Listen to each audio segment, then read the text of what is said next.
Hoje iniciando mais um episódio do nosso podcast Legal Talks e hoje com uma convidada muito especial e também na companhia do meu querido amigo, professor Eduardo Santos. Animado para mais esse episódio, professor? Muito animado, um grande prazer estar nesse episódio tão especial de final de ano, ainda mais com essa queridíssima doutora Jaqueline, vai ser muito legal. Exatamente, hoje a nossa convidada é uma médica, nós vamos falar sobre assuntos interessantíssimos, especialmente sobre direitos humanos. Ela é médica mastologista e também faz ações humanitárias na África.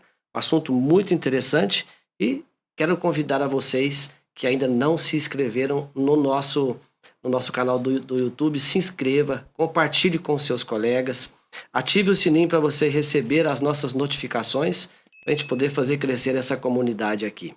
E também o nosso Instagram, @LegalTalksOficial. Se você não segue, siga também o nosso Instagram.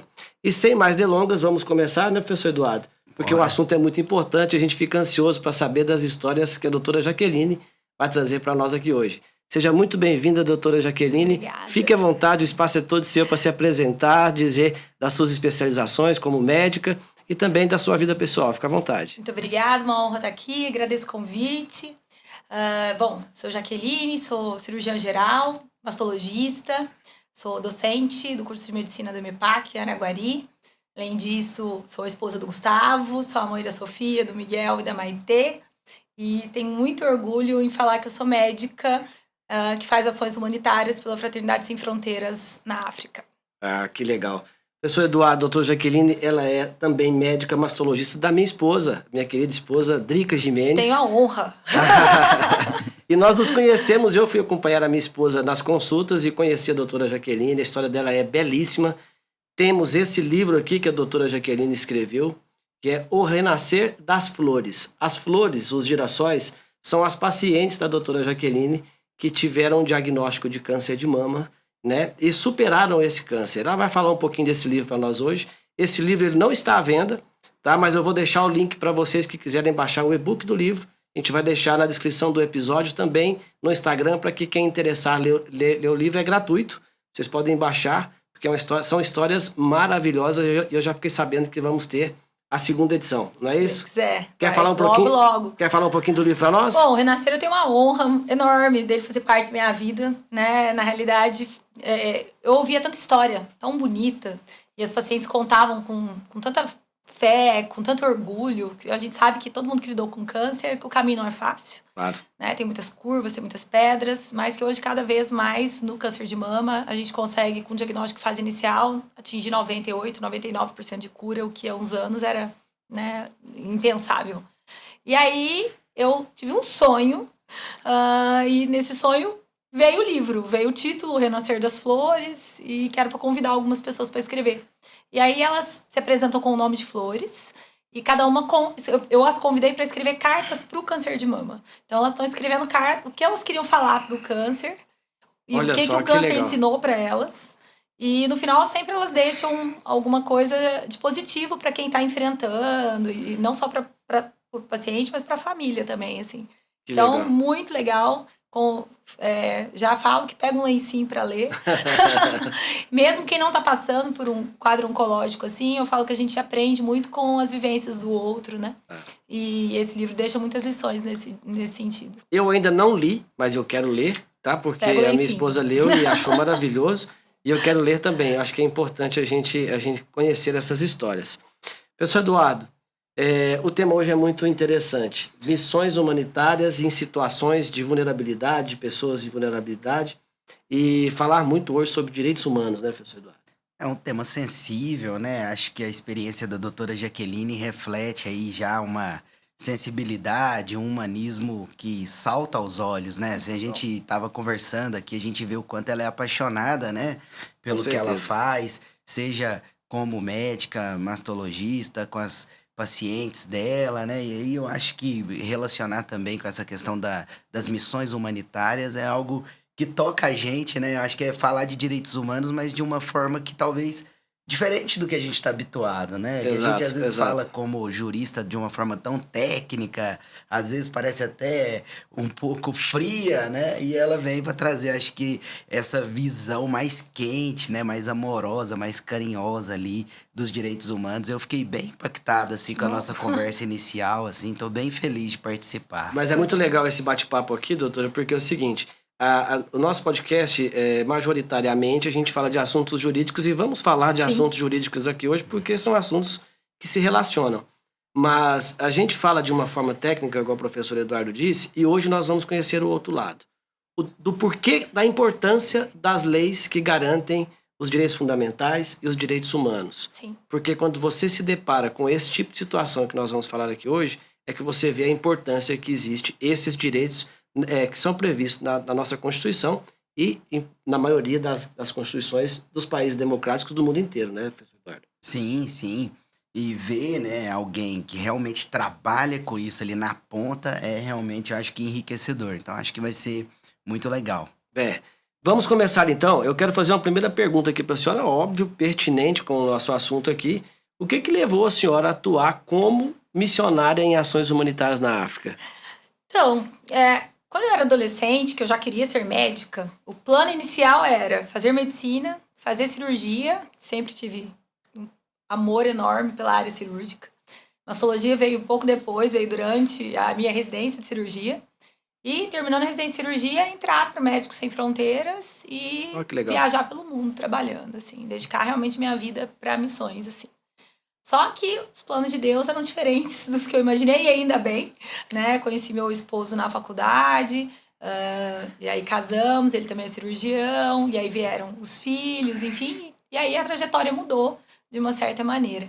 Embora, quando eu terminei a residência de mastologia, eu fui para Bahia, morei numa cidade no sudoeste baiano que chama Jequié, fiquei lá 5 anos, então já deu um pouquinho do desvio do que era planejado inicialmente, mas a vontade de atuar em locais de pobreza extrema sempre existiu. E aí veio o convite do Dr. Rodolfo Gadia, que é oncologista aqui em Uberlândia, e que já é aí caravaneiro há mais de 7 anos, se eu não me engano, ele é a esposa, a Giovana. Olha que legal. E aí esse convite já tá rolando há muitos anos, mas por questões pessoais, de trabalho, Sim. não era o momento. E aí esse ano, quando ele me mandou, eu falei, não, esse ano eu vou. Chegou a hora. Chegou a hora. E aí, eu aceitei o convite e eu digo que foi o melhor aceite da minha vida, foi transformador. E a partir de agora, enquanto eu tiver saúde, todos os anos, pelo menos uma vez no ano, eu tô lá. Foi transformadora a experiência. Foi transformador tanto no sentido pessoal, quanto espiritual, quanto profissional. Eu acho que sim, não tem como... tem uma frase que a gente fala, né, que a gente acha que a gente tá indo pra África para ajudar a África, mas na realidade a África que nos ajuda. Com a gente certeza. volta de lá muito melhores do que a gente foi. Então, na realidade, quem leva um banho na Sim. África somos nós, sabe? Tanto a parte cultural quanto a parte religiosa, no sentido de eles terem uma crença em Deus, que mesmo em situação subextrema, com pobreza, eles não questionam. Olha Eles só. agradecem pelo mínimo que ali tem.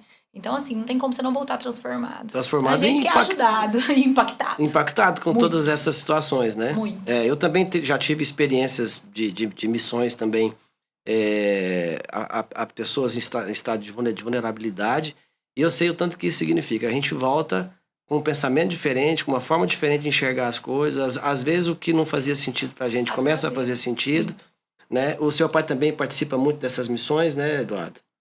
Você já chegou pai... aí em alguma? Uma única vez, mas as missões que meu pai faz é mais pro norte de Minas, Bacana. e algumas regiões mais pobres do país. Ele vai 1, 2 vezes ao ano, e eu fui uma única vez. Eu fui umas 3 vezes para essa mesma região, a gente vai sempre.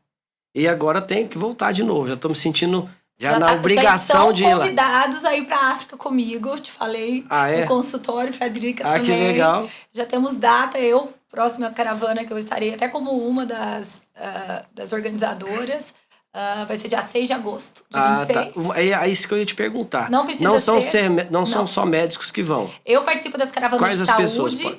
mas tem caravana da espiritualidade, tem caravana da educação, tem caravana de artes. E não é preciso ser da área de saúde, vou falar da minha específico, para poder ir. Porque a caravana ela se divide tanto em atendimentos médicos quanto odontológicos. E quem não é da área da saúde ajuda muito na higienização das crianças. A gente faz um salãozinho de beleza para lavar a cabecinha dos meninos, porque tem tanta lesão e eles não Nossa. têm água. Então a gente lava para poder conseguir até enxergar aquilo ali para ver o que precisa usar. Tem quem fica só cortando unha dos meninos porque eles não têm trim, eles não têm Olha tesoura, só. eles não têm sapato, eles não têm papel higiênico, eles não têm água É potável. inimaginável uma É uma situação situação dessa. assim, tem crianças ali que nunca colocaram um chinelinho no pé, Meu né? Eles Deus. passam frio. E aí tem a outra parte da caravana que fica por conta de distribuição de roupas, né? De coisas íntimas para as mulheres. E na hora da comida, todos nós ajudamos. Então, o dia da caravana, os meninos já sabem que eles vão comer naquele dia. Então, na hora da comida, a gente para tudo para poder ir lá. Então, tem uma parte da recreação, que vai para brincar com os meninos, bolinha de sabão, musiquinha com Eu dancinha, tenho certeza pinturinha na que se você mão. comentou isso com a Adriana, ela já deve estar Aí, planejando aí, aí, né? ó, A Adriana Adri. tá aqui assistindo a gente aqui com... E todo mundo é importante igual. Então, assim, todo mundo, todo caravaneiro tem a mesma importância. Não é porque eu estou lá como médica que o meu papel é mais importante do que a pessoa que está sentada cortando a unha dos meninos. Muito pelo contrário. Às vezes aquele toque ali, Se o menino completa, né? completa. Então, assim, convido a todos, porque realmente a gente conta, a gente fala as experiências, mas quando a gente vive, né, Ah, a é pele diferente. sente e aí a gente vê a transformação. Aqui tem uma pergunta muito interessante que às vezes a gente não pensa nisso, professor Eduardo. A gente fala sempre das vulnerabilidades, das deficiências e tal, mas qual foi o primeiro choque cultural e emocional, obviamente, que você teve ao chegar nesses locais? O primeiro choque que eu tive, eu confesso que foi no aeroporto. Por incrível que pareça, um aeroporto Aeroporto. internacional em Maputo, que é a capital do Moçambique. E nós fomos a primeira caravana que conseguiu entrar com todas as malas. Então, a mala do caravaneiro de 23 quilos é mala de doações. A gente leva os nossos objetos pessoais, roupas, na mala de mão e na mochila. Então, a mala de 23 quilos é a mala de doações. E como essa era uma caravana de saúde, a maioria das malas estava com remédios. Se a Uhum, gente não tivesse remédio, não valia muito como é que eu vou ajudar aquelas pessoas se eu sei o claro. que elas precisam, mas eu não tenho ali o remédio na mão para poder oferecer. Então, e foi a primeira vez que a gente conseguiu entrar com todas as malas, porque a fraternidade é uma coisa que não paga suborno. Então, se eles quiserem reter a mala, eles vão ficar com a mala, a gente não vai pagar suborno para poder liberar a mala ali, dar um jeitinho, né? Não, não tem isso. Então, vai ficar com a mala, vai ficar com a mala, e aí a gente vai ver o que a gente vai fazer com as outras que conseguiam entrar. Então, eu já tive um choque ali, porque a caravana inteira a gente não pode chegar em Moçambique com a camiseta, a gente tem que chegar meio grupo, sem conversar um com o outro, para o pessoal do aeroporto já não saber que, opa, eles estão vindo com remédio. E eu pensei assim, eles pegam esse remédio para vender? Não, é porque, inclusive, quem trabalha ali no aeroporto, as famílias não têm condição de comprar Olha o só. remédio. Remédio em Moçambique é muito caro. Então, eles retêm mala para poder distribuir o remédio ali entre eles e tudo. Isso para mim já foi um choque. Tem uma história de uma outra caravana que levou uma mala de colírios. E diz que eles abriram a mala de colírios e que caiu colírio para tudo quanto é lado. Nossa. Pessoal do aeroporto. E que saiu gente assim, gatinhando, catando colírio, guardando no bolso e tal, para poder oferecer para a família. E aí eu passei minha documentação para ir, a gente manda o diploma, é revalidado na Embaixada de Moçambique, tem todas aí umas regras que a gente cumpre certinho para poder atuar como médica lá. E aí, na hora que chegou, eu passei meus documentos, ok, já peguei tudo certinho, e na hora que eu vi, eu fui a primeira a passar. Peguei a mala e falei, ia passar pela fiscalização. E eu olhei e falei, vou, né, senhor? Vou. E a minha mala tinha muito remédio antibiótico, pomadas ginecológicas, muito remédio para dor. Então, assim, era uma mala que eu não podia preparada, deixar. Foi preparada. Falei, Super gente, eu não preparada. posso deixar essa mala. Essa mala tem que entrar. E aí, na hora que eu cheguei, um senhor com um rosto muito fechado, assim, perguntou, a língua oficial é português. Sim. Embora só 5% da população fala português, eles falam dialetos africanos, mas ele falava português. E aí ele perguntou direto pra mim assim, o que você veio fazer aqui? Eu cheguei com os documentos na mão, e aí, o que você veio fazer aqui? E aí, na hora que eu olhei, assim, falei, o que eu vou responder, né? Falo que aqui tem remédio, falo que não tem, e aí eu fui muito sincera. Peguei e falei, eu vim ajudar as suas crianças, eu vim ajudar o seu povo. sou médica no Brasil e vim aqui para ajudar o seu povo. Aí ele olhou assim, meio que assustado, eu acho que com a minha sinceridade. Ele falou, o que tem nessa mala? Eu falei, remédios. Remédios que vão aliviar as suas crianças. Olha que legal. Aí ele perguntou na minha mala de mão se tinha alguma coisa, e aí tinha esteto, algumas coisas médicas. Eu falei, equipamentos médicos, além das minhas coisas pessoais. E sempre eles pedem pra abrir. E aí ele olhou bem pra mim, eu lembro que ele coçou assim, falou, seja bem-vinda, doutora. E acabou. E dali, todas as malas, nenhuma foi aberta, e todas as malas entraram. Olha só, Então, abriu assim, portas. abriu então. portas. Então, assim, eu já tive esse choque na chegada, porque eu imaginei que esses remédios, quando eles retêm alguma mala, ia reter pra gente pagar, igual quando a gente, né, às vezes precisa ir ao aeroporto, que alguma mala da gente fica retida. Você vai, paga o imposto, manda tudo ali certinho, manda nota fiscal, apresenta, tá tudo certo. Mas não, já era pra família deles ali, que... Então já foi um impacto ali. Esse foi o primeiro, não foi o mais pesado. Eu diria até que foi o mais leve. Esse foi o diante primeiro do impacto. que eu vi, foi. É. Cheguei muito assustada. Na hora que eu consegui entrar e que eu não acreditei que entrou tudo, eu entrei tão rápido que o pessoal de Moçambique estava me esperando, da fraternidade, na hora que eu vi, eu estava no meio da rua. Saí do aeroporto, literalmente. Eu fui pra rua do aeroporto e eles correndo atrás de mim.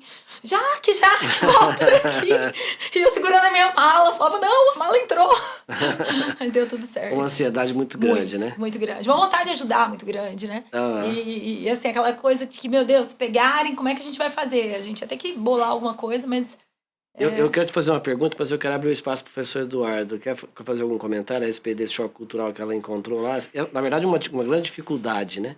Eu acho que um dos pontos principais, né, é que a necessidade, né, das pessoas é muito grande, né? É algo realmente muito impactante, né? Se as pessoas que trabalham no aeroporto, que normalmente têm ali um nível econômico Sim. melhor, e a situação é essa, né? Então, realmente, o restante deve ser muito terrível, né? Assim, bem difícil de lidar. Muito complicado.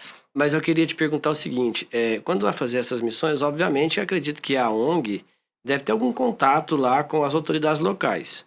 Sim. Mesmo fazendo esse contato, na chegada lá ocorre esse tipo de situação. Mesmo fazendo esse contato.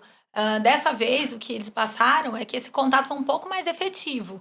Então, Entendi. assim, com alguém um pouco mais... O problema em Moçambique, um dos problemas, eu acho que a gente vai discutir sobre isso, lá é um país de regime comunista. Sim. Então, é muito difícil você acessar o governo, né? Assim, muito difícil. Alguém do governo que realmente tem influência ali em determinados locais e tudo isso. E essa política de não subornar, essa política acaba dificultando muitas coisas, né? Assim, acaba dificultando muitas coisas. Mas é o correto a se fazer, E é né? o correto a se fazer. Então, e aí, assim, por mais que procure agentes do governo, agentes do aeroporto, dessa vez, um colega que é engenheiro, que mora lá em Moçambique já há algum tempo, junto com a coordenadora do projeto, coordenadora local, tentou, ao máximo, assim, facilitar, vamos dizer, as coisas para que a gente conseguisse entrar com as medicações. E eu acho que isso, com certeza, Teve também efetividade. ajudou, teve efetividade. Mas, na hora que você vê a pessoa pensando, olhando pra você, pensando, será que vou, será que não vou, e tudo, você vê que, assim, eu acho que algum benefício próprio, alguma coisa a pessoa Entendi. gostaria de ter tido. É mas- bom a gente falar exatamente também sobre as dificuldades que enfrenta por ser um país de governo comunista, porque a gente vê muito falar sobre comunismo e tal, mas as pessoas não sabem, na verdade, realmente o que é um regime comunista. Então é bom que você traga aí algumas informações para que a gente possa entender melhor lá na prática como isso funciona, né? Assim, foi o primeiro país comunista que eu visitei, então, que eu conheci, de regime comunista. E é bem diferente do que a gente lê nos livros. E é bem diferente até do que a gente vê na televisão. Assim, A prática é muito diferente. A prática é muito diferente. Eu tentei estudar um pouco de geopolítica e lá eu tive uma aula de geopolítica, assim, né? George Orwell tem razão. Tem razão, assim, em tudo que ele fala. Acho que ele ainda até foi bonzinho. Mas, então, assim, já tem muitos anos que Moçambique é governado por um regime comunista. As pessoas, como é um país comunista, então a gente não tem propriedade privada, né? Toda a propriedade é do governo. O governo cede concessões. Então, por exemplo, você quer ter uma fazenda. Você vai, procura o governo, e aí paga 1.000 impostos sem muita explicação. E aí você consegue a concessão daquela terra por 20 anos, 30 anos. E aí tá. você vai, né, ser responsável por aquela terra. Aí você vai e fura poço artesiano, porque um dos grandes problemas de Moçambique é água, né? E o problema é que o solo lá, ele é muito duro. Então, não necessariamente você vai furar um poço artesiano aqui, mesmo fazendo estudos, você vai conseguir água potável. Água potável lá é raridade. Às vezes você vai furar muito e não vai conseguir água. Então, aí você vai naquela fazenda que você tá responsável. Você fura poço artesiano, com isso você consegue fazer irrigação, você consegue plantar, você torna aquele solo que não era fértil num solo fértil. E aí, com isso, você consegue dar emprego, você consegue produzir comida, você consegue, enfim, né, um monte de coisa. Quando eles veem, alguém do governo vê que, opa, aquilo ali agora deu certo, uma das coisas que você assina quando você vai receber essa concessão do governo é que a qualquer momento o governo pode quebrar o contrato. Essa quebra é unilateral, sem multa, e pegar de volta. Então acontece muito isso. Muitas empresas americanas, canadenses, europeias já tentaram investir em Moçambique e para poder trazer melhorias efetivamente para a população e não conseguiram por conta disso. A ideia que a gente tem é engraçado, porque eu perguntava para as pacientes assim, quantos anos você tem? Elas não sabiam me falar a idade, elas não sabem a data do aniversário. E o título de eleitor estava guardado. E aí elas me mostravam o título de eleitor que elas achavam que iam ser atendidas se elas mostrassem que elas têm título de eleitor. E o Partido Comunista ganha com 98%, 99% dos votos. Sempre assim, né? Então, assim, uma pessoa que não sabe a data do nascimento, né, não sabe a idade, né, mas tá ali, sabe que aquilo ali é de extrema importância, que não pode perder. É um controle total, É um controle total. É um controle total. Aí eu quero te perguntar o seguinte, teve, obviamente, essas missões impactaram a sua visão de enxergar a medicina, a sua forma de enxergar a medicina. Em qual momento que isso deu essa virada, que virou a chave? Eu acho que na hora que eu cheguei na primeira comunidade para atender, porque eu me senti um ET, assim, o ônibus parou, nós descemos, todo mundo com camiseta da fraternidade colorida, a gente estava levando comida, a gente estava levando remédio, a gente estava levando atendimento odontológico, a gente estava levando, enfim, né, diversão, vermifugando todo mundo, enfim. E foi numa escola. E essa escola era um casebre de barro, com palha, né, pau a pique mesmo ali, na areia, com uma árvore ali, outra árvore ali, outra árvore ali. E a gente foi abrindo as malas de remédio e colocando as malas uma do lado da outra. A gente dividiu por classe de medicamento. E aí eu perguntei, falei assim, mas e aí, quando a gente for embora, tem algum posto de saúde de referência? Tem nada. Né? E aí eles falaram, não, aqui passa carro que leva para a cidade mais perto, que fica 3 horas daqui, uma vez por semana. Então, se passou na segunda, a criança ficou doente na terça, só vai conseguir ser atendida na outra segunda, que é quando o carro passa. Se der tempo, né? Se der tempo. Eu falei assim, mas se alguém aqui tiver uma cólica renal? Doutora, ou espera ou morre.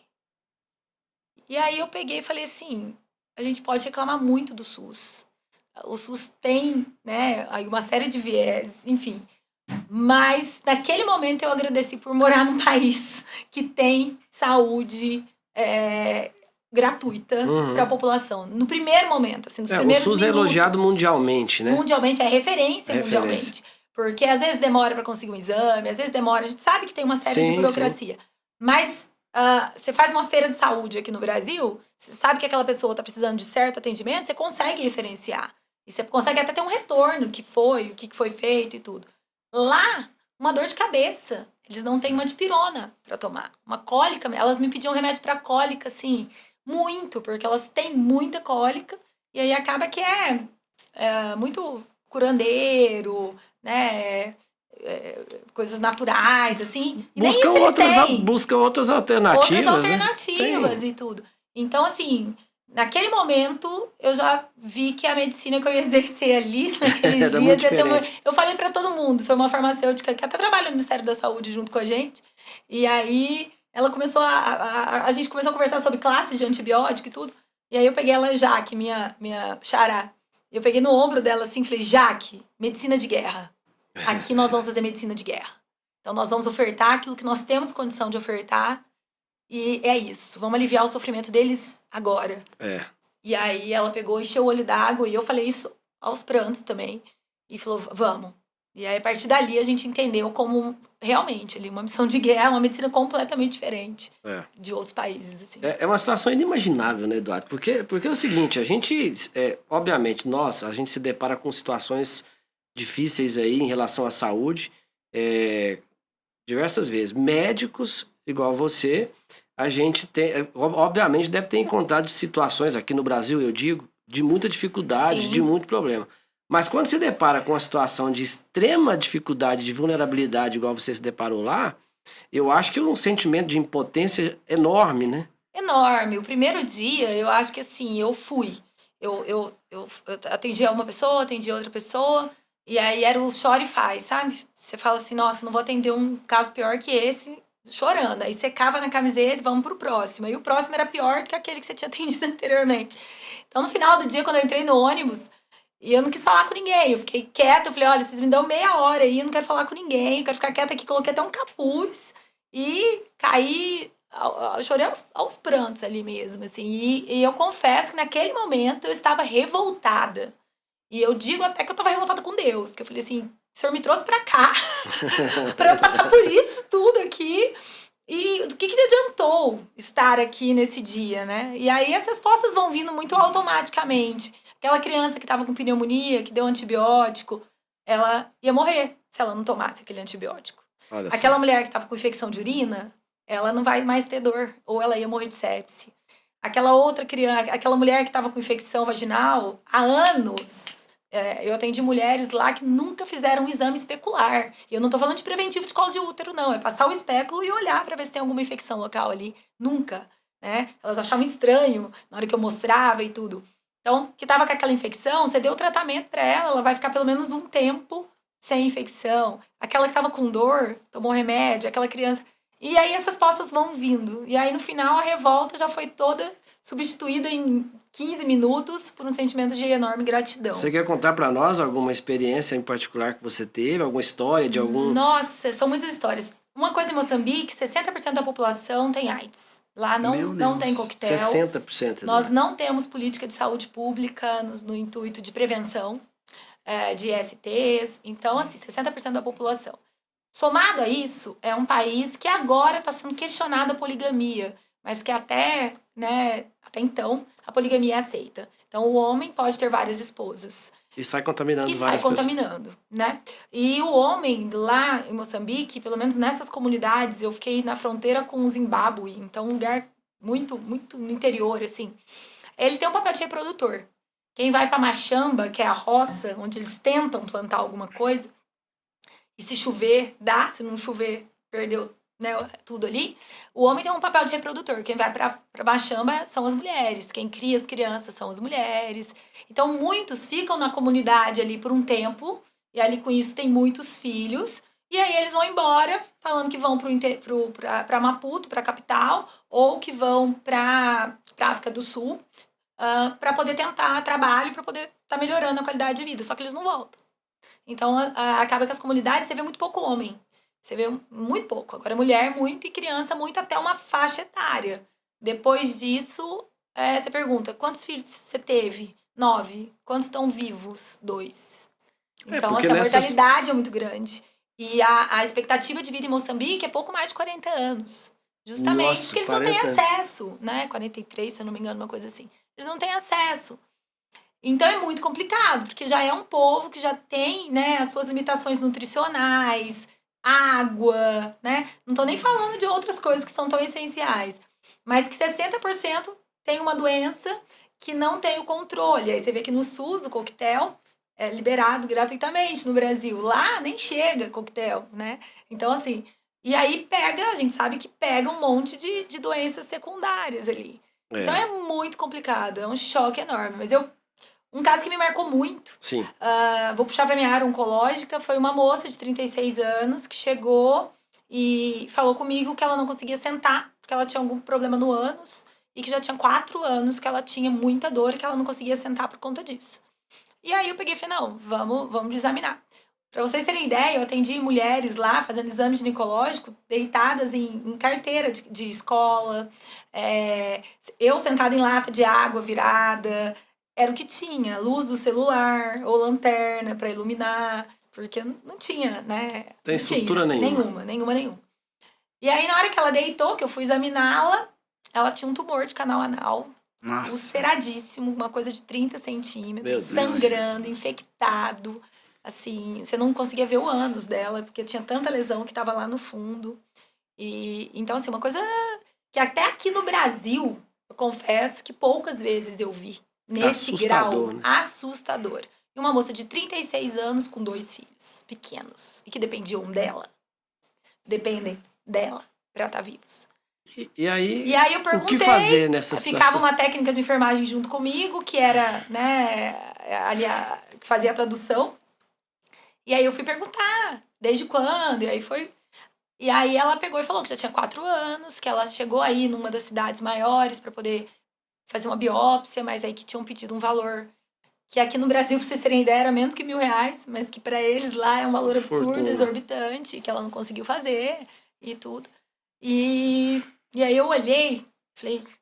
Aí eu falei, Jesus. Quando eu fui montar a mala dos remédios, a gente ganhou muito remédio de doação, né? E aí eu ganhei 10 ampolas de um antibiótico, que é um antibiótico que a gente usa às vezes mais intra-hospitalar, mas que pode ser feito em M, pode ser feito no bumbum.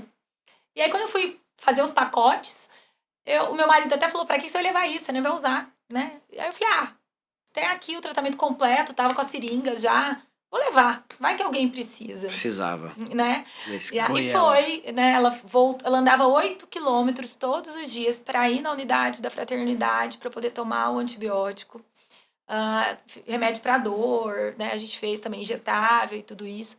Conseguimos encaminhar ela para o único serviço de radioterapia que fica em Maputo. Conseguimos encaminhá-la para lá.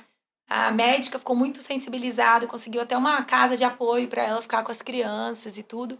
Mas eu vou contar o fim dessa história. Sim. Ela estava marcada a biópsia, ela ia ter que fazer a colostomia. Colostomia é quando desvia o intestino, que põe aquela bolsinha Sim. para sair as fezes pela barriga, porque estava tão avançado o tumor dela que não tinha como ela continuar defecando por ali, né? Senão a gente ia tratar a infecção, já ia vir outra infecção e assim por diante. E aí ela sumiu. Ela sumiu um dia antes da colostomia, da cirurgia. E aí a fraternidade foi fazer uma busca ativa para poder saber o que tinha acontecido, enfim. E aí a família, depois de muita resiliência, assim, conversou que eles optaram, já tinha um curandeiro que estava cuidando dela e que eles optaram por continuar com... E aí o choque cultural, Olha. eu recebi essa notícia aqui já no Brasil. Eu sentei na hora que eu recebi essa informação. Porque se, assim, já era uma doença muito avançada, a chance de cura ali, né, muito pequena... Mas a colostomia, por exemplo, ia trazer um conforto muito grande para ela. Fazer a tratamento radioterapia paliativo, ali. né? E ela ia viver por mais tempo com qualidade, sem dor, podendo ficar um pouco mais com os filhos, alimentando melhor. Ainda tem contato com essa menina, com a família dela? Tenho contato através da fraternidade, assim, né? E eu sei que a evolução não tá sendo nada boa. Infelizmente. Nossa. Aí ela tá esperando a médica brasileira voltar. Oh, meu Deus, ela tadinha. tá esperando a médica brasileira voltar. Tá lembrando de você todos os dias lá. E eu lembro dela todos os dias. Eu oro por ela todos os dias. Então, assim, esse foi muito impactante, porque se fosse no Brasil, eu sei, claro, respeitando, né, as crenças culturais e tudo isso, mas no Brasil a gente acho que ia conseguir somar as coisas. Olha, pode continuar fazendo o que você está fazendo e nós vamos fazer aqui também, né? Vamos somar, unir forças. E lá porque foi muito difícil conseguir, né, encaminhá-la e tudo. E aí foi muito frustrante pra mim, como médica, e principalmente como pessoa, eu acho, sabe? A gente tem uma história de um amigo que a gente fez recente agora. Uma história linda. Depois eu quero até disponibilizar pra você. E um dia eu quero trazer ele aqui pra conversar com a gente. A história do Fábio, Adriana. Da filha do Fábio. O Fábio é um empresário que a gente conheceu em São José do Rio Preto. E a filha dele teve um tumor cerebral. E todos os médicos fizeram tudo que podia para ela, fizeram tudo que a medicina alcança, e chegou um momento que os médicos viram para Fábio, a gente não consegue fazer mais nada. E ele pegou com Deus. E aí, assim, foi uma união de forças, Olha, tá vendo? de tudo. A história linda tá no YouTube, depois eu vou Eu quero muito disponibilizar ver. esse link para você. Mas eu não vou disponibilizar para os ouvintes, porque eu quero que ele venha aqui contar essa história. Lindo. Mas foi uma história muito linda de fé e de trabalho dos médicos, porque eu acho que É uma se somatória. completam, né? Até porque, obviamente, tudo que temos, eu pelo menos creio assim, que foi Deus que nos deu as Sim. capacidades, a Sim. inteligência, né?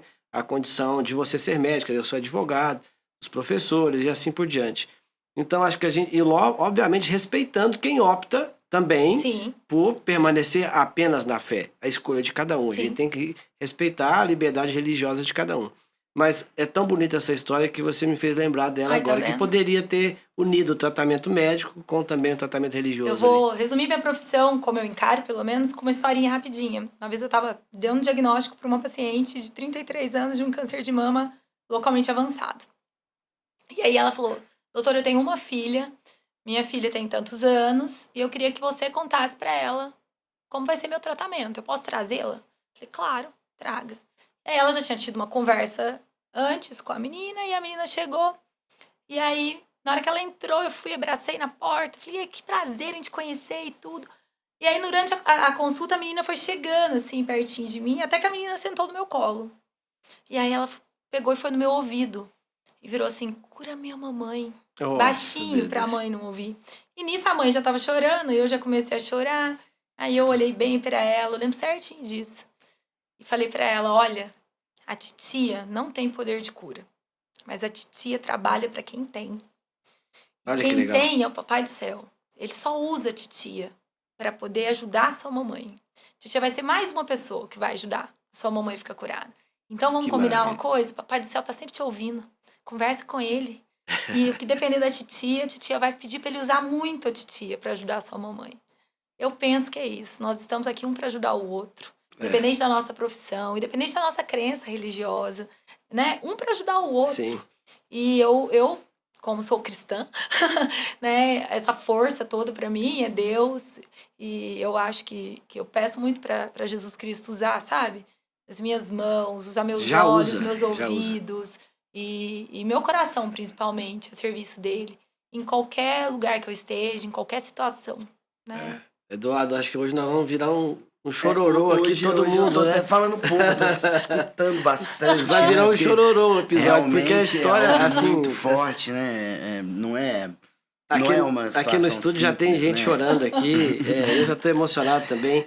Mas só completando aqui a história do Fábio, a filha dele, Deus libertou ela, Olha que com a ajuda maravilha. dos médicos. Glória Ela, a a menina, Deus. tá viva, tá com saúde, tá morando nos Estados Unidos Glória a hoje. Deus, que coisa boa. E assim que ele vier ao Brasil, eu vou convidá-lo para ele vir aqui. Fábio, o convite está feito. Quero você aqui sentado contando a sua história para nós aqui, para a gente se emocionar e agradecer a Deus também por esse Amém. grande milagre que ele fez com a sua filha. Assim seja. Eu acho maravilhoso, sabe por quê, Eduardo? A gente vê histórias lindas, né, de cura, mas a gente vê poucos médicos falando de Deus.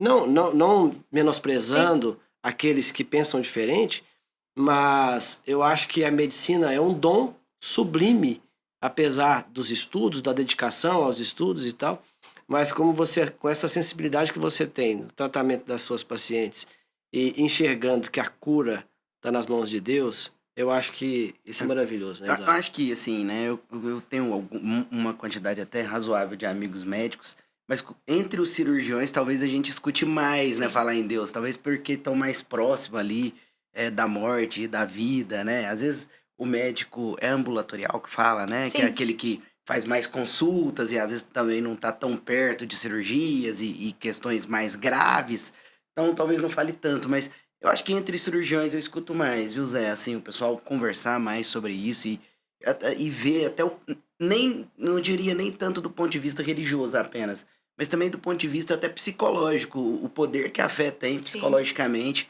para a pessoa melhorar e tudo isso, os impactos. Tem até algumas pesquisas, né, que falam disso, né, doutora? Antigamente não tinha muito como provar, né, o poder da fé, então, né, era uma coisa... Até que a medicina mesmo, como ciência, meio que questionava, né?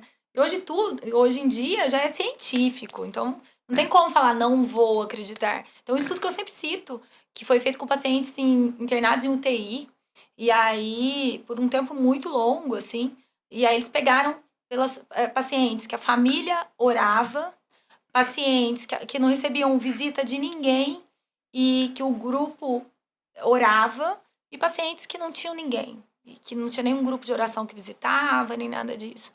O poder de recuperação do grupo que a família orava e que tinha o grupo que orava, esse estudo ele foi suspenso.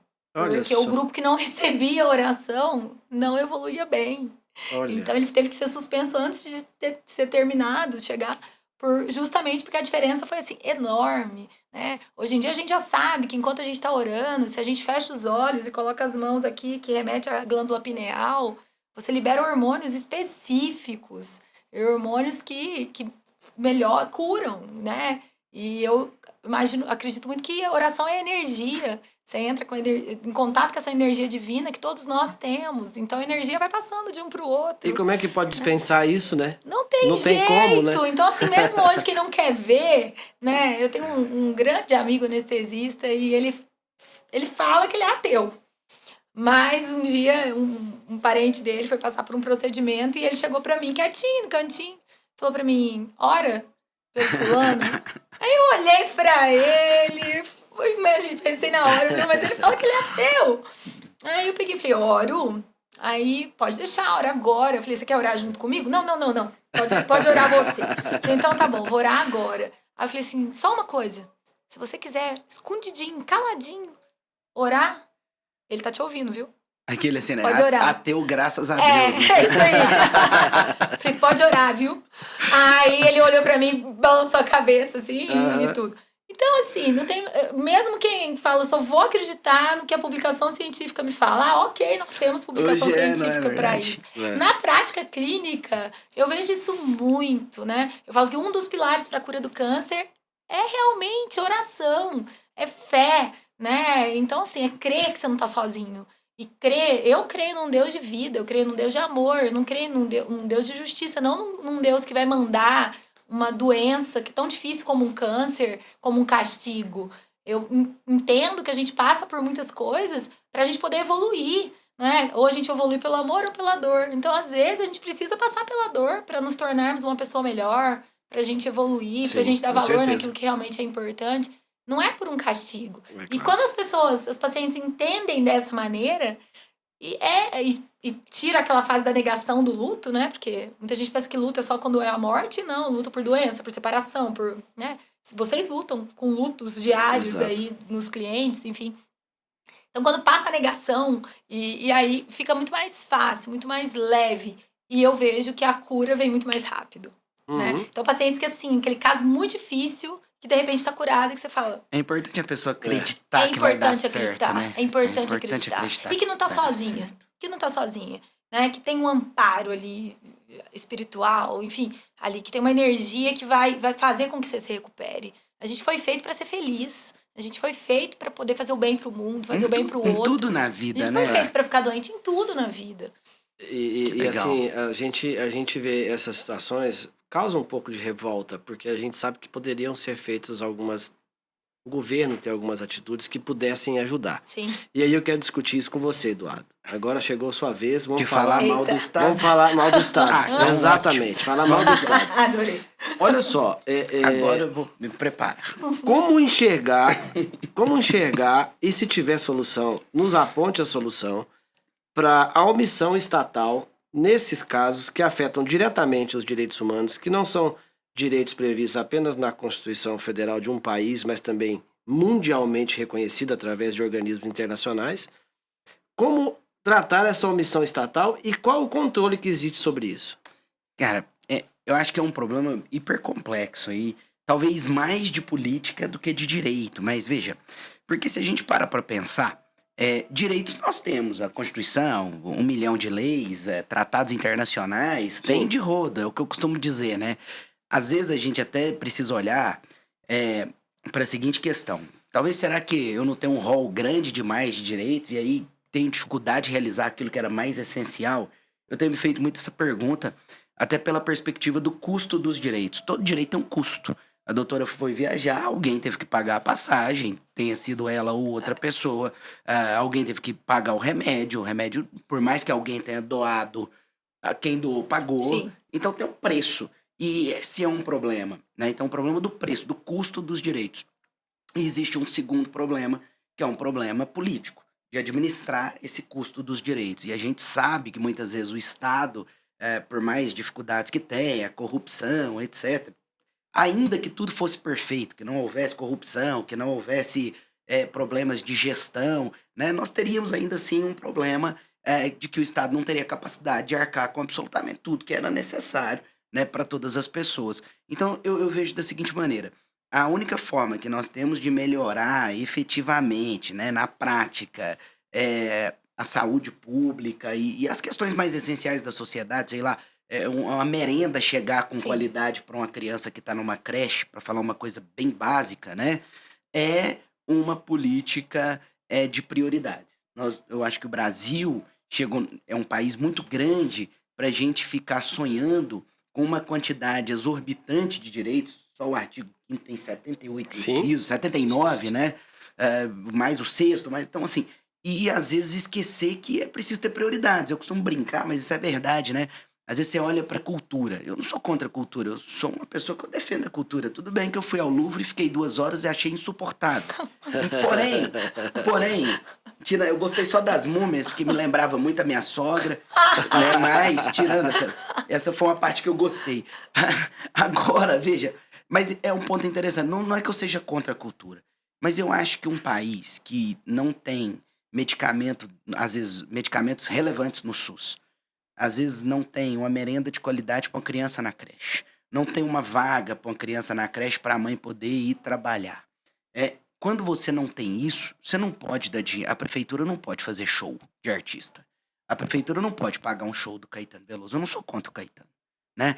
Mas assim, não pode pagar um show do Caetano se a criança não tem a merenda da escola. Não, entendeu? Só te interromper. Eu acho que é uma questão de prioridade. Até acho que poderia ter um show do Caetano, mas não pagar R$1 milhão no show do Caetano. Paga um valor menor. Eu discordo, porque assim, enquanto a criança não tiver a merenda garantida na escola, enquanto o médico que vai fazer um tratamento no SUS não tiver o medicamento que ele precisa para fornecer, eu acho questão de prioridade. É o que eu acho, entende? Eu não sou contra a cultura, só acho que antes de eu gastar esse dinheiro com um show do Réveillon, pôr a luzinha na prefeitura e pique, fica piscando no Natal, antes disso, eu preciso ter uma saúde pública de qualidade, eu preciso ter uma educação de qualidade, eu preciso ter uma alimentação para a população, uma segurança pública. A mulher vai sair na rua, você viaja, você como eu, você viaja bastante, né? Você precisa sair da sua casa e falar: não, eu tô em paz, que a minha esposa vai estar lá na minha casa, ninguém vai invadir minha casa, a rua vai estar tranquila. Você que tem 2 filhos, 3 filhos, né? Você fala assim: não, meu menino hoje, ele tá voltando da escola a pé, e eu tô em paz, porque eu sei que as ruas não tem bandido, não tem criminoso, não tem ninguém, né? Então, assim, enquanto nós não tivermos isso, eu sou contra você pagar um show de prefeitura, você pagar um Réveillon, eu sou contra. Eu acho que falta prioridade, entende? Falta prioridade. Isso sem falar de corrupção e outras questões. Mas eu acho que falta prioridade. E nós ainda vivemos muito a época do pão e circo, né? Muito. Lá de Você Roma. sabe... E até hoje ainda nós vivemos de pão e circo. Você sabe o que me revolta nisso tudo? Vendo essa questão geopolítica, já que você tocou nesse assunto anteriormente, a gente vê países... assim, que ostentam uma riqueza tão grande, estão ali próximos, por exemplo, os países árabes, né? E com vizinhos deles nessa situação. Nós vemos nações riquíssimas no mundo inteiro que não África do Sul é um exemplo, que não estendem a mão, que não ajudam, que ou fazem muito pouco, deveriam fazer muito mais para essas nações mais pobres. Sim. Eu acho que isso é uma questão de humanidade, nem é de política, Eduardo. É isso que me causa revolta. Eu posso fazer um adendo? Claro. Vocês têm celular Apple? Sim. Todos os celulares Apple têm titânio de Moçambique. Extraído de Moçambique. Por multinacionais que pagam um imposto enorme e que esse dinheiro, se fosse usado prioritariamente para o bem da população, a situação não estaria do jeito que está. Deveria então, existir todos nós temos titânio de Moçambique. Deveria existir um controle para que parte do dinheiro referente da extração ali, né? voltasse para levar condições de saúde Aquele para essas negócio, a gente pessoas. sabe que um regime comunista é aquilo, né? Os membros do partido devem viver muito bem. As suas Ah, famílias Com sequer devem certeza. continuar Em ali, palácios, e assim né? vai, né? É complicadíssimo isso. É viu, difícil, cara? né? E até se a gente para pra pensar, não vou dizer em todos os países, né? Porque há países com outras realidades, mas pensa, às vezes você é um empresário que até gostaria de colocar Investir, dinheiro né? e tal, mas diante de toda a situação que ela na rua, você colocaria? Você colocaria porque você tem a certeza que vai dar Uma hora errado. vai dar errado. E tudo que você fizer ali não vai ser revertido para a população. E que se você começar a ajudar a população, os caras vão te tirar dali de alguma forma. É muito complicado essa questão É complicado, né? geopolítica e a gente vê, assim, coisas horríveis acontecendo agora, com essas guerras todas que estão acontecendo, até esse povo se reconstruir, se recompor. Quantas pessoas estão morrendo por falta de medicamento, Sim. por falta de atendimento E médico. pelas guerrilhas mesmo, Pelas né? É guerrilhas, uma realidade exatamente. em Moçambique. Você olha Moçambique pra tem Venezuela, guerrilhas, né? Aqui do tem lado. guerra, Aqui né, do lado. entre as milícias. Exato. E é uma coisa assim, a gente não podia andar à noite, a gente tinha que andar sempre de dia, por conta das milícias. E de tantos em tantos quilômetros, a gente parava em barreira. E aí tinha o policial que era do governo, o policial que era do distrito, e era o policial ali. E aí alguns entravam no ônibus e pegavam os nossos passaportes e conferiam toda a nossa documentação e tudo. Nós médicos nós temos que ser acompanhados por uma médica moçambicana. Ela foi com a gente, aonde a gente estava atendendo, ela estava atendendo, para ela depois fazer um relatório para o governo de Moçambique que nós médicos brasileiros estávamos atendendo bem as crianças moçambicanas. Né? Você não pode abrir a boca para falar do governo de maneira nenhuma. Uma coisa que me marcou muito foi que eu atendi numa sala da diretora, e era um casebre desse que eu descrevi anteriormente. E aí tinha uma paredinha de barro, assim, que separava uma antessala da sala dela. E ali, pregado naquele barro, estava uma foto do presidente, do líder, do presidente. Então, verme, assim, né? Vamos falar a verdade. E era uma coisa assim, então assim, você não pode abrir a boca pra falar. Desse verme aí. Porque você não sabe quem que tá infiltrado, né? Ali também, sabe? Era uma coisa que a gente tomava muito cuidado, assim. Nem entre a gente conversava muito.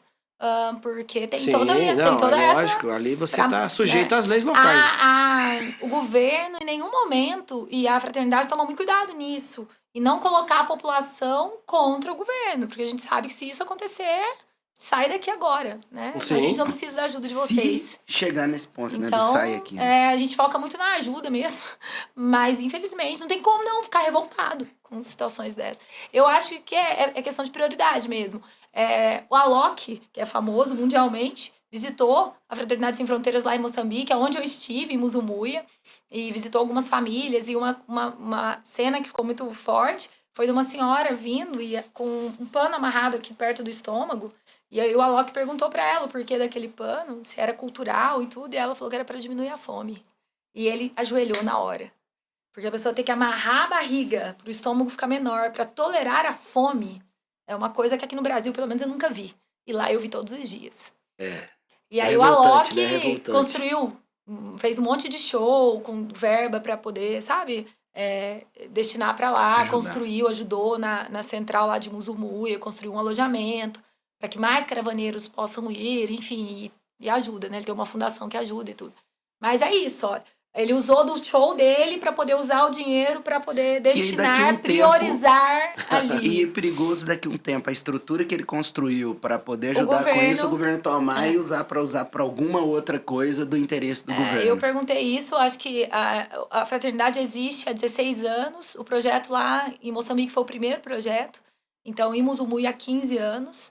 E eu acho que a concessão tem mais de 10 anos, assim, ainda tem mais de 10 anos. Mas é um negócio, eu falei assim, aqui tá produzindo, gente. E o que garante que, né? Eu falei, não, vamos continuar da maneira como nós estamos indo, porque a gente tá tentando ajudar. Quando eles veem que tudo que nós fazemos aqui é para melhorar realmente, dar um pouco de qualidade de vida pro povo lá, sem nenhum fim político e nada disso.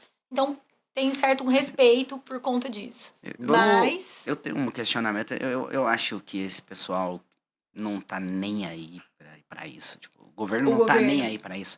Eles deixam vocês irem, assim, na minha humildíssima visão, Porque por enquanto não é um incômodo. E pode meio ser. que por enquanto meio que cumpre tabela Sim. para alguma agenda com a ONU ou algum organismo internacional ali e fica meio que mascarando.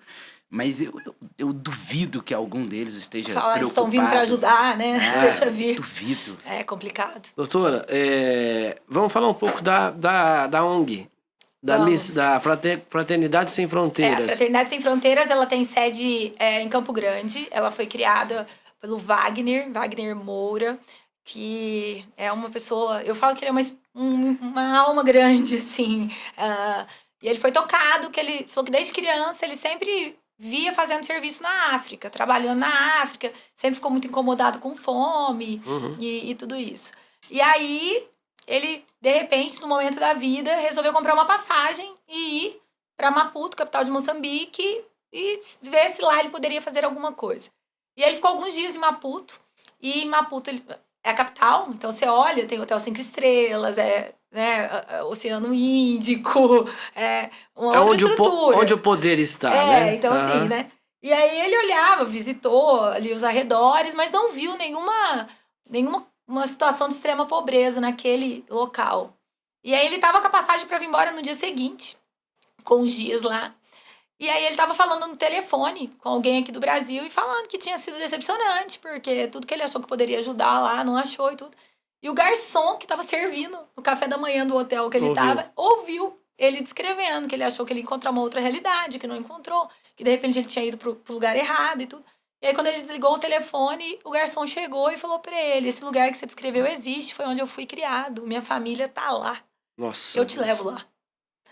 E colocou ele no carro, andaram acho que 3 horas e meia, e ele aí chegou foi um choque. em Muzumuia, que foi o primeiro lugar de sede da fraternidade. E aí ele falou que por mais que ele se preparou para tudo que ele iria encontrar, a realidade era muito, né? Desnutrição, fome extrema, pobreza extrema.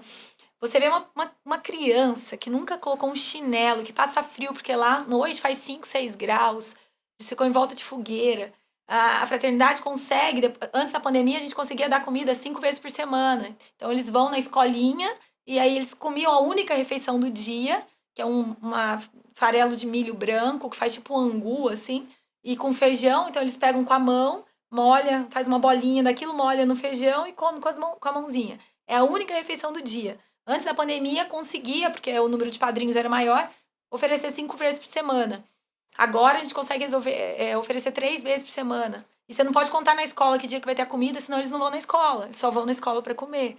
E aí chega a criança de 5 anos com o irmãozinho amarrado nas costas, de 2 aninhos. Ele andou 10 quilômetros para levar o irmão, pro irmão ter o que comer também, que senão o irmão vai morrer de fome. Porque a maioria das famílias não tem, o que tem é muito pouco e tudo. Então eles comem 3 vezes por semana. Meu Deus. E aí você vê aquela situação e você fala... E aí você lembra da capital. Come 3 vezes por semana e uma refeição. Uma refeição. E uma coisa assim que me marcou muito na hora da refeição. Os mais velhos cuidam dos mais novos, então faz a fila por idade. Mas se você tem um irmãozinho menor, você fica de mãozinha dada com o seu irmãozinho. E aí todos lavam a mãozinha numa água que a gente não jogaria na planta aqui no Brasil. Suja, né? Eles lavam a mãozinha... E aí eles vão e pegam um pratinho com aquela comida quente que foi feita pelas mães. As mães não ganham nada. Pra não falar que não ganham nada, elas ganham, a fraternidade dá uma cesta básica, que nem compara com a cesta básica aqui do Brasil, para elas por mês, para elas poderem fazer essa comida para as crianças. Senão não ia ter quem fizesse. E aí, elas, né, gratidão porque estão recebendo comida, vão poder levar comida para casa, né, da cesta básica. E aí o mais velho tá com o mais novo vai, pega o pratinho, o mais velho senta do lado, na areia, não tem cadeira, não tem garfo, não tem faca, não tem água pra eles tomarem, junto com a comida, nada. E aí eles vão fazendo aquela bolinha e comendo. Você não vê um irmão mais velho pegando um pouquinho da comida do irmão mais novo. Você não vê isso. Muito pelo contrário, ele tá ali olhando pro prato não cair, pro menininho comer. E aí muitos terminam de comer, passam a mãozinha, lambem os dedinhos, aí eles vão, devolvem o pratinho, e aí o mais velho volta pra fila. E aí vai chegar a hora dele comer. Então, assim, você vê que a criança tá olhando a comida do irmão com o olho assim, ó, porque tá faminta. E ele não passa na frente. Ele respeita. Eles têm muito respeito pelos mais velhos. eles sabem a posição. É uma coisa assim que eu fiquei encantada. Muitas crianças sindrômicas, a gente pegou muita criança com síndrome de Down, muita criança albina. Imagina num sol de mais de 40 Meu graus, Deus. sem desértico e ali, né? Então, assim, essas crianças, a expectativa de vida é 20 anos, quando chegam por conta de câncer de pele e tal. Os sindrômicos, por exemplo, os com síndrome de Down, a gente sabe que eles têm mais fome que nós, que não temos, né, a síndrome. E aí as crianças que estavam em volta terminavam de comer, se sobrava um pouquinho da comida, eles iam e viravam no pratinho dos que têm síndrome de Down, embora Olha a só. gente sabia que a gente podia repetir para eles. Então, eles terminavam de comer, a gente oferecia, né, se quisesse mais, tinha acesso. Mas os outros, que não tem nada, eles repartiam, às vezes era 1 grão de feijão e eu via virando assim no pratinho Olha só. e tudo. Então, são coisas para pensar.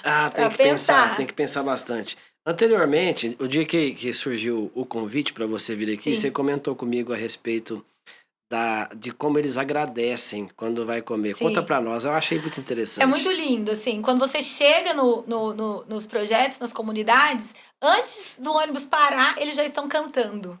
Eles agradecem eles cantam. tudo com música, né? E muitas dessas músicas estão agradecendo a Deus pela presença dos padrinhos, pela ajuda que eles vão receber, pela comida que eles vão receber naquele dia. E elas dançam, né? As crianças dançam, as mães dançam. Então, você é recebido com música. Eles preparam apresentaçõezinhas de dança cultural das tribos pra gente.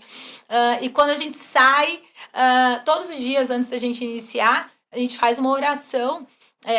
E uma oração, para vocês terem ideia, né, na minha caravana tinha católico, tinha espírita, tinha budista, tinha evangélico. Então, aquela oração, né, que não é uma oração de uma religião especificamente, mas uma oração de agradecimento. E aí, essa oração sempre começa com música, e aí, feita a oração, e depois já vem música de novo, eles cantando, batendo pé, e você sente todo mundo de mãos dadas, você sente uma energia muito forte. Nossa. E o dia de vir embora, eles fizeram a oração para nos abençoar na volta, cantaram muitas músicas, e me marcou muito que a gente entrou no ônibus chorando horrores, né? E elas vieram cantando, correndo atrás do ônibus. E quando viam a gente chorando, vinham e secavam, falavam, não, vai em paz, vai ficar tudo bem, vai ficar tudo bem. Pode ir em paz, que vai ficar tudo bem. E elas foram até muito correndo atrás e cantando, assim. A gente chegou a parar o ônibus, que a gente não queria ir embora. E como é que você fica aqui lembrando disso tudo agora, hein? Eu fico, meu marido traduziu muito bem pra minha mãe, o dia que eu cheguei. Minha mãe perguntou como ela está. Meu marido falou assim, o corpo tá aqui, a alma tá lá e o coração tá dividido. E eu quero que assim permaneça. Eu quero que a parte do meu coração que ficou lá, continue lá, sabe? E já faz parte da sua vida. Já faz hoje. parte da minha vida, assim. Eu sou muito grata a tudo que eu vivi lá, a experiência que eu tive. Sou muito grata ao amor que eu recebi. Sou muito grata em poder, sabe, repensar tudo na minha vida. E eu entendo que Deus, muitas vezes, nos dá muito. E eu acho... E não é errado. Eu não, né, também é outra coisa que eu pensei muito, assim. Mas na minha concepção não é errado ter. Eu acho que é errado ter se você não souber partilhar. Exato. Então, eu acho que Deus provém, sim.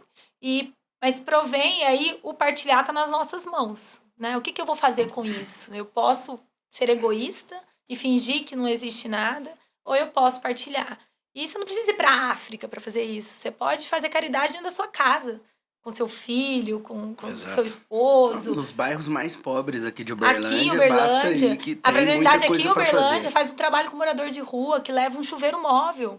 E para em alguns pontos, eles já sabem os dias, eles tomam banho, eles recebem uma comida, recebem uma roupa limpa. Né? A gente toma banho, às vezes é tão automático, né? Ligar o chuveiro, água quente. Lá, num dos acampamentos, eu tomei banho de canequinha. Né? A gente aquecia em volta da fogueira. Uhum. E foi o melhor banho da minha vida. Era o melhor prato de comida da minha vida. Então é pra repensar mesmo. É pra repensar. Tomar uma com água certeza. geladinha igual tá essa. A gente vive situações no dia a dia, igual você falou, a gente vai acostumando, vai ficando no automático. Sim. E a gente não sabe o que muitas pessoas estão passando, até muito próximo da gente, né? Eu acho que é muito complicado isso. Eu queria fazer só uma correção aqui, quando eu falei da história da filha do Fábio, eu falei que ela teve um tumor cerebral. Mas eu me lembrei, não é um tumor. Quem teve um tumor cerebral foi a minha esposa, e depois eu quero contar essa história para vocês. Mas a filha do Fábio teve um AVC, e esse AVC evoluiu para um coágulo muito grande e teve uma complicação muito grande. Mas foi um AVC, não foi um tumor cerebral. Mas continuo afirmando, quero trazê-lo aqui para que ele conte essa história para nós. Doutora, eu estou muito impactado, já tinha ficado quando você começou a me contar isso lá no consultório, o dia que surgiu a ideia da gente trazer você aqui para contar para nós a sua experiência, mas hoje, conversando novamente, a gente vê que isso é uma situação muito difícil, né, Eduardo? E que eu continuo acreditando que um dia as autoridades vão despertar para essa situação, para que isso não possa ocorrer, porque todos nós somos irmãos, todos nós precisamos uns dos outros, independente de cor, raça, nacionalidade, credo, a gente precisa se unir, porque a união faz a força e a gente consegue ter uma vida melhor, com maior qualidade. E agradecer muito o que você fez por essas pessoas, tá? O que você faz pela medicina, pelas suas pacientes, que é tão bonito, tão importante, e que tenham mais médicos e médicas assim como você. Nós precisamos dessas pessoas. Faz muita diferença, faz muito sentido na vida de todos nós. Muito obrigado. Eu que agradeço. Eu sou um grão de areia. Né? Eu tento fazer a minha parte. Não porque sou melhor que ninguém, nada disso. Eu tento fazer a minha parte, tento passar isso para os meus alunos, para os meus filhos. Quando a gente está na faculdade, às vezes sobe na cabeça e você tenta ser farol. E hoje eu me contento em ser um vagalume e tentar recrutar um exército de vagalume. Porque eu acho que é muito difícil ser farol. Agora, se já tiver uma luzinha de um vagalume e for acendendo outras luzinhas e juntando, a gente consegue mudar quem está ao nosso entorno. E Deus vai provendo que você vai cada vez ajudando mais pessoas. Mais pessoas. Né? Eu quis te convidar porque, obviamente, a história é muito impactante e eu fiquei muito emocionado com essa situação toda, Eduardo. E também para chamar a atenção das pessoas para a questão dos direitos humanos, para a questão humanitária, porque é muito importante a gente sentir isso que você sentiu. Nós temos aí grandes astros e artistas do mundo inteiro que despertaram para isso. Sim. Angelina Jolie, Bono Vox, temos empresários, o Bill Gates, dono da Microsoft, se abdicaram dos seus trabalhos totalmente para se dedicar às ações humanitárias. De tão grande importância e quanto o tamanho do retorno, Eduardo, que isso traz para a vida daquela pessoa. Sim. Né? É inimaginável, eu tenho certeza, não posso mensurar aqui a sua gratidão que você sente dentro do seu coração por ter feito essa missão. E assim, a ansiedade que você tem de voltar o mais breve possível. Muito, muito. De longe a gente consegue fazer muita coisa, né? A Fraternidade, que é um dos vários projetos que ajudam aí tantos lugares no mundo, né?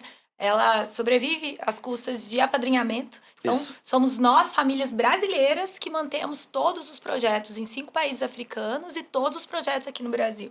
Então, a partir de R$25 por mês, você consegue garantir comida para uma dessas crianças. Vamos falar sobre isso. Me fala como que as pessoas podem apadrinhar, como pode ajudar, se tem um site que pode acessar. Eu convido todo mundo para acessar o www.fraternidadessemfronteiras.org.br, né? No Instagram, Fraternidade Sem Fronteiras, só colocar que tá lá. Quem quiser conhecer mais o projeto que eu visitei, que virou o meu xodó, que é o Acolher Moçambique, também tem a página específica. E uma coisa legal é que antes de ajudar, eu também questionava, será que o dinheiro chega? Será que não vai ser desviado? Enfim, e a Fraternidade passa por uma fiscalização muito, muito importante, eu acho isso muito importante. E até o Luciano Huck fez uma fiscalização em ONGs no Brasileiras, e a Fraternidade foi eleita como a ONG que não encontrou corrupção. Então, e lá em Moçambique eu vi, porque muitos amigos, muitos parentes doaram em espécie, e aí a gente usava esse dinheiro lá para comprar a medicação que faltava. E aí eu via certinho a prestação de contas, sabe? Eu via o dinheiro de quem estava comprando aquele remédio que eu estava usando e tudo isso. Então isso é muito bacana, porque às vezes a gente tem receio de ajudar também, né? Sim, mas existem mesmo golpes, né? Nesse sentido. Ainda mais no Brasil, país da corrupção. A gente fica muito assustado, né? Fica muito, muito assustado. E então, assim, realmente chega. Eu pude ver pessoalmente que realmente chega, o que a gente faz aqui. Nós, brasileiros, somos quem mantemos todos esses projetos. Só em Moçambique são 14 mil crianças que dependem da gente para comer. Eu já faço meu compromisso aqui, vou acessar, serei um doador. Fico muito feliz, lá grata. da Fraternidade Sem Que Deus Fronteiras. abençoe. E quem sabe um dia Deus prepara que eu possa ir também lá. Já é um junto com missionário, vocês, né, Drica? pra ir lá. Eu e a esposa, Bora, a professor gente vai. Eduardo. Vamos É uma juntos. experiência diferente, né? Eu penso em fazer algo nesse sentido, sempre pensei também, então O convite vai está ser um feito, convite vai ser muito uma bom. honra para mim ir com vocês. Eduardo, hoje você ficou muito quietinho. Quer fazer alguma pergunta, alguma consideração com a doutora Jaqueline? Não, eu acho que foi bem enriquecedor, assim, o episódio. Uhum. Foi uma coisa bem diferente, assim, do que a gente tá habituado. Pra mim foi muito legal participar, assim, mas muito legal mesmo. Então, hoje eu tô mais atencioso. Te coloquei reflexivo. Verdade. O intuito mesmo é chamar a atenção para a questão dos direitos humanos, não só no Brasil, mas no mundo inteiro. Que a gente possa ler mais sobre isso, que a gente possa entender mais o porquê dos direitos humanos e quanto isso faz diferença na vida daquelas pessoas que estão em estado de vulnerabilidade. Nas nossas, pode parecer que não precisamos, mas tem muita gente que precisa e depende da efetivação desses direitos humanos por questão de sobrevivência. Nem não é de qualidade de vida, é de sobrevivência. Então, eu quis chamar a doutora Jaqueline aqui porque ela presenciou isso, ela viveu isso, e isso é importante a gente entender na prática a efetivação ou a falta da efetivação desses direitos humanos. Para a gente encerrar, eu queria que você comentasse comigo a respeito da ONU, que você me disse que teve um problema, que a ONU parece que não está mais apoiando as ações humanitárias lá. Em Moçambique, eu não vi nenhum projeto da ONU, embora acredito que exista, mas a Fraternidade no Malawi, ela tem um centro que atende 80 mil refugiados de guerra. E lá no Malawi, a ONU tinha um centro de saúde muito grande e que oferecia até, né, atendimento mais especializado, tratamento de doenças crônicas, então disponibilizava aí remédios de hipertensão, diabetes. São 80 mil pessoas, gente, que moram em barraquinhas de lona. E às vezes uma barraquinha daquela, menor do que uma de acampamento, tem 8 pessoas ali dentro. Meu Deus. Né? E que dependem totalmente de doação, porque eles não têm como plantar, eles não têm nada, né? Então ali refugiados de guerra mesmo, não tem como voltar para o país de origem, não sabe para onde vão. Então estão ali. E a ONU retirou todo o projeto, Abandonou todos ali? Abandonou e tá lá a estrutura. O Malawi eu ainda não fui. Penso em ir ano que vem, porque lá a Fraternidade tem uma caravana específica para fazer procedimentos cirúrgicos. E aí Olha essa é bem legal. Eu tô pensando também nessa, com meu marido. Mas a ONU tirou tudo. Então deixou só a estrutura física e retirou tudo. Então, A tirou quem totalmente. recorrer, hein, professor Eduardo? A quem recorrer? Você sabe que eu sou um crítico da ONU, então não vou nem comentar. Pode ficar à vontade, aqui você tem liberdade para você falar o que você acha. Sou um crítico bem ferrenho da Organização das Nações Unidas. Acho que se perdeu já faz um tempo em todos os seus objetivos e prioridades. Então, Eu achei acho que isso absurdo não me impressiona em nada mais do que esperado. A pauta da ONU atualmente não é mais... Infelizmente. Não né? é mais o bem comum. Já é outra coisa. É uma pauta totalmente ideológica, assim que eu vejo e, particularmente, vou me ater a esse comentário hoje. É mais um instrumento de manipulação do poder, né? Muito mais, já passou do tempo. Doutora, te agradecer mais uma vez pela sua participação Uma honra aqui com a enorme. gente. Adorei e quero nossa deixar. conversa. Nós também gostamos bastante. E eu quero deixar aqui para que você possa fazer suas considerações finais, agradecimentos, convidar as pessoas para acessar o site mais uma vez. Bom, eu queria agradecer mais uma vez a oportunidade de estar aqui com vocês. Para mim é uma honra, recebi o convite com muito carinho. E é sempre bom estar falando daquilo que nós amamos. E convido a todos a conhecer o projeto da Fraternidade Sem Fronteiras, a fazer caridade. Faça caridade com seu vizinho, faça caridade com seu familiar, faça caridade com você mesmo. Às vezes está cansado e você não se dá o direito de descansar, né? Então, seja caridoso com você mesmo e com quem te cerca. Como eu falei, não é preciso ir para um lugar longe para poder fazer caridade. Então, que todos nós sejamos tocados, eu acho. Porque quanto mais você faz pelo outro, mesmo não mirando isso, mas o retorno é muito grande. O retorno é grande em saúde, em alegria, em felicidade. É muito bom você viver num estado de gratidão. E quando você olha para o lado e vê dores tão profundas, né, como eu pude ver, como a gente conversou aqui hoje, você vê que o que você está passando não é nada diante do que poderia estar acontecendo. E aí você vive em estado de gratidão, você agradece a água que você está tomando, você agradece a comida que você tem, a tua família está, né, ali tendo possibilidade de ter recurso, enfim, para alimentar, enfim. Então é muito bom. Então eu convido a todo mundo a viver nesse estado, sabe? E para isso a gente consegue fazendo caridade, ajudando o outro, que seja ouvindo o outro, enfim. Então, sempre é muito bom falar disso. Eu agradeço muito, né, o convite mais uma vez. Estou à disposição para o que vocês precisarem. Muito obrigado. Foi muito bom estar aqui. Muito obrigado. Fazendo isso, a gente vive melhor e mais leve também, Com certeza. E a gente vive mais saudável. Mais saudável. Professor Eduardo? Cara, eu compartilho muito desse pensamento da doutora Jaqueline. Eu acho que a gente não precisa ir longe para poder fazer o bem, né? Eu costumo dizer isso. Acho que aqui em Uberlândia, se você quiser fazer o bem, se você quiser levar uma cesta básica, se você quiser levar um saco de arroz, né? Que seja, tem muitos lugares, tem muitas pessoas que precisam. Se você puder pagar uma conta de energia, uma conta de água de uma família, tem pessoas que precisam, né? Ou no norte de Minas, ou no Nordeste brasileiro, no Norte, há regiões realmente que passam uma necessidade muito grande. A gente que conhece, que tem pessoas, né, próximas que fazem esse tipo de, vamos dizer assim, de missão, né? A gente sabe que realmente você não precisa ir tão longe. E você consegue... Eu tenho uma frase que acho que é muito próxima a essa sua, né? Que eu digo sempre assim, ó... A gente não consegue mudar o mundo, mas a gente consegue mudar a realidade das pessoas que estão ao nosso redor. É isso aí. Né? Então, você consegue fazer alguma coisa por aqueles que estão mais próximos, ou mesmo por aqueles que estão distantes, mas você consegue fazer alguma coisa. Acho que isso é o ponto mais importante, né? Eu não conheço a África, mas vou conhecer agora até... Vou agora em dezembro, vou conhecer 2 países na África. Ainda não tive a oportunidade de conhecer, mas vou conhecer agora. E quem sabe no futuro, né, não possa participar também de uma dessas missões aí. Fiquei bem impactado, fiquei bem feliz de poder estar nessa conversa hoje. Que bom. Muito bem, eu acho isso muito importante e tenho certeza que se o Eduardo for lá, ele vai voltar sempre. O Eduardo tem um coração muito bom, conheço, é meu amigo particular, né, e a gente conhece. Eu queria só fazer uma observação seguinte.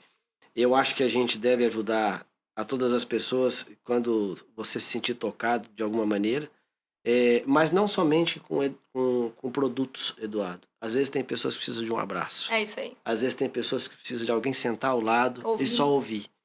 Então, fique atento, porque o mínimo gesto que você puder fazer para ajudar o seu próximo, você vai estar fazendo muita coisa. Sim. Não é isso? Muita diferença. É isso aí, Eduardo. Finalizando mais um episódio. Episódio muito importante, que chama atenção por uma situação muito difícil no mundo inteiro, que a gente presencia. E quero agradecer. E vocês que quiserem seguir a doutora Jaqueline, eu vou deixar o @ dela embaixo aqui na descrição. Vocês possam seguir ela no Instagram e acompanhar o trabalho dela como médica e como missionária da Fraternidade Sem Fronteiras, que vai para Moçambique fazer ações humanitárias. E quero convidar todos vocês que ainda não se inscreveram no nosso canal, que se inscrevam, ative o sininho, compartilhe com os colegas, siga também nós no Instagram, @LegalTalksOficial, para que a gente possa fazer crescer essa comunidade, chegar a mais pessoas que possam se juntar a nós. Meu muito obrigado a todos, até o próximo episódio. Um abraço.